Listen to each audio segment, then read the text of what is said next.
Posted by you/Eden Capwell. I was so happy to see a wedding invitation in my mailbox. I pulled it out, and a little note fell out on an index card, but I looked at the invitation first. It was truly beautiful, and I immediately stuck it to my fridge like the work of art it was. It was addressed to my husband and me, and I was beyond stoked. I love weddings. I tend to get teary-eyed and smile until my face hurts at the joy of new beginnings and all the love. I was even a wedding singer, that's how much I love them. I picked up the note card and read it. While my husband was invited, I would be in another room helping to babysit all the children there with several other female invitees. There's a special room for children at the church, and that's where I'd be for everything. I'd still need to dress for a wedding in case I wind up in any photos, but I'd be taking my reception meal with the children, and I'd be with all the kids for the ceremony. Then there was a link for their gift registry. Oh, and the meals for my husband and me would be $100 each, and we have a link to pay it when we digitally RSVP. The first problem here is that I am disabled at 50 years old, legally. I use oxygen and a walker when I need to walk long distances. Sometimes, I have to give up the walker entirely and use a wheelchair.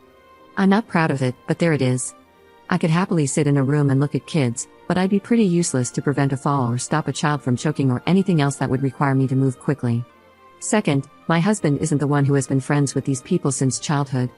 I am, so why would he be invited to watch the ceremony and be part of the reception, but not me?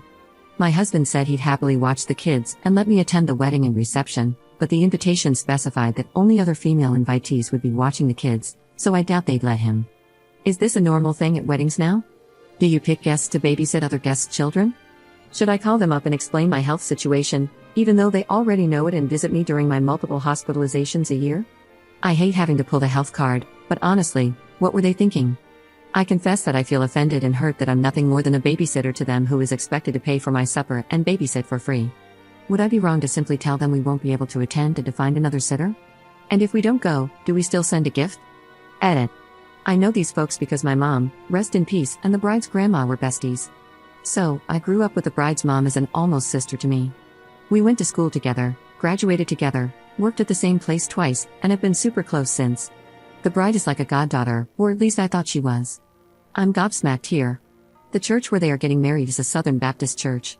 They aren't members, and none of us are overly religious. They just liked the venue and booked it.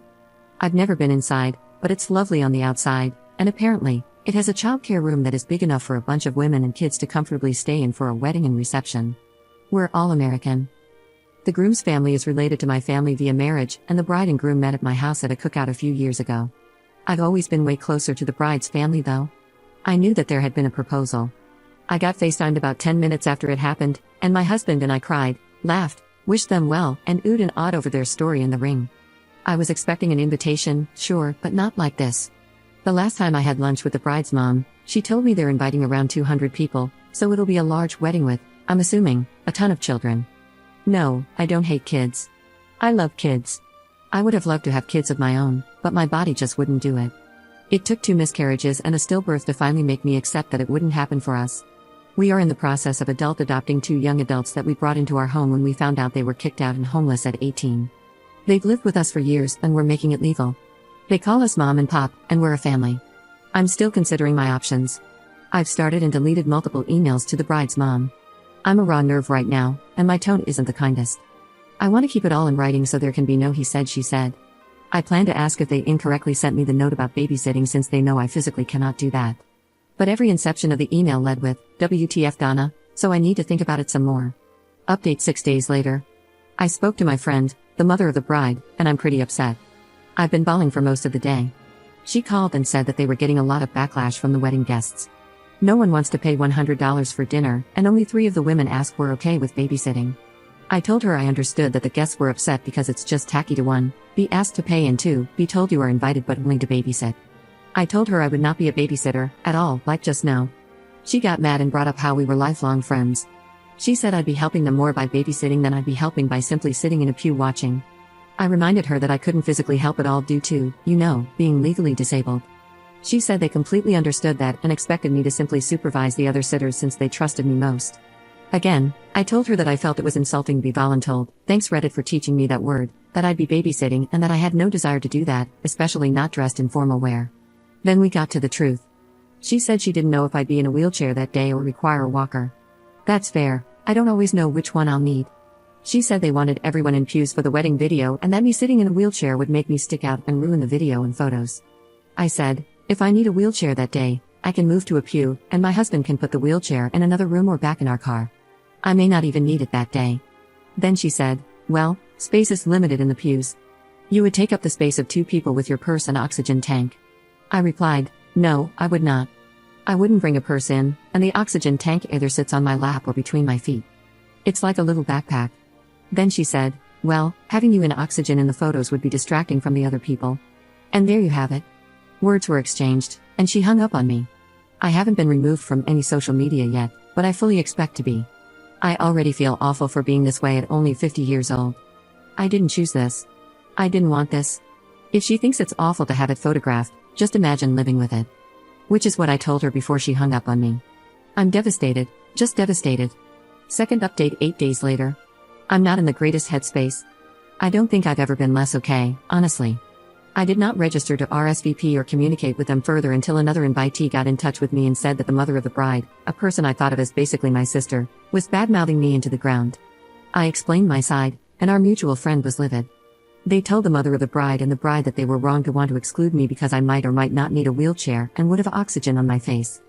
I could remove the oxygen for photos, they told her. So, the mother of the bride sent me a message saying, and I quote, well, if you're going to be butthurt about the aesthetic we want to achieve and try to turn other guests against us, then you can effing come and sit in a pew. But not in photos. And we'll try to get the videographer to do edits to the wedding vid, too. But I won't forget how you made this difficult for us. I replied, how did I make it difficult other than existing? She replied, you clearly told Liz about what I told you regarding your wheelchair and oxygen. And she's telling everyone else. We're getting a ton of hate. I said, she asked me if I was attending, and I told her no and explained why. I didn't lie to her. I told her exactly what you said. You didn't tell me not to tell anyone your reasons. If they're valid reasons to you, then you shouldn't care who knows. So, I'm now blocked by the bride, the mom, the dad, and the groom. A friendship I've had my entire life is over. A goddaughter that I helped nurture and care for is just gone now. We paid for the bride's car insurance, gas, and cell phone all through high school and college because we wanted her focused on just her studies and not a part-time job. Her parents got her a car but insisted she work. Her grades fell when she did, and we helped her. And this is how they thank us. This is how they repay our kindness. I guess I'm a great friend when I'm giving money, but I'm not good enough to be seen. I felt like a burden my whole life, and this has set me back so far. I'm just not okay. Third update 5 days later. Apparently, my post went sort of viral because it was on Fox News and a site called Bored Panda. A few mutual friends reached out and asked if it was me, and I admitted that it was. They were told something completely different about the situation. The bride's mother told them that I refused to come because of my health difficulties and that I was afraid I would ruin the wedding and declined the RSVP. She even claimed that she had been begging me to attend ever since the engagement, which was a bold-faced lie. I'm the one who organized and paid for the after-engagement party so they could announce the happy news to everyone, and I made it clear to everyone that I couldn't wait to attend the wedding. So, I sent screenshots, photos of the invitation, and the note card telling me I'd be babysitting, and then the showdown where I was told I could sit in the pew and just be edited out of the video and would not be in any photos. I also posted it on Facebook and shared receipts there too. Well, all hell broke loose. Granted, I'm getting this all third and fourth hand, but here's the latest. Word has spread fast. Links to the news article have made it all over the place, and I've been told that the few ladies who had agreed to babysit have backed out and asked if there was something wrong with them that would make them not fit to sit in the pews or be in photos. And I think that's probably the case, since 2 of them have unnatural hair coloring and the other has facial piercings. The church that was booked as the venue has been notified, and I'm hearing it's probably not going to happen there because the pastor's daughter is wheelchair-bound after a car accident. He was going to officiate, but now he says he's conflicted about it in the message it would send. My ex-friend and the bride have blown up my husband's phone because I blocked them after this went public. They blocked me first on all social media, and he let it go on for a few days to see what they had to say. He has now blocked them, but the bulk of it is that I'm jealous because I was never blessed with any children of my own, and that's why I'm ruining this for them. They say I'm hateful, vile, and vindictive because I resent them for their good health. I mentioned that the groom is related to me by marriage, right? That whole branch of the family tree has now divided itself, with some on my side and some on the bride's side. The groom hasn't contacted us at all, but his mother did. She told me that I was wrong for sharing personal business, and that I need to let the bride have her wedding the way she wants it. I don't agree that I did anything wrong here. I can't help that I'm sick. They've made me feel like utter trash that should just be tossed into a landfill. I hurt. I literally ache because of this. So, hi Donna, my ex-best friend and practically my sister. If you're reading this, you devastated me.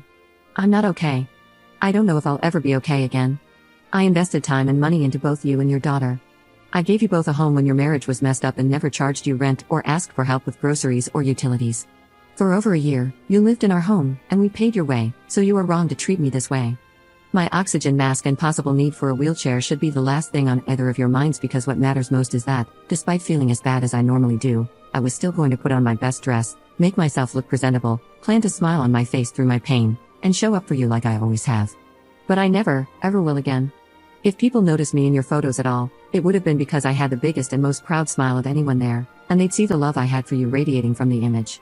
You will regret this one day when I'm gone, and you realize that there are more important things in life than a perfect photo.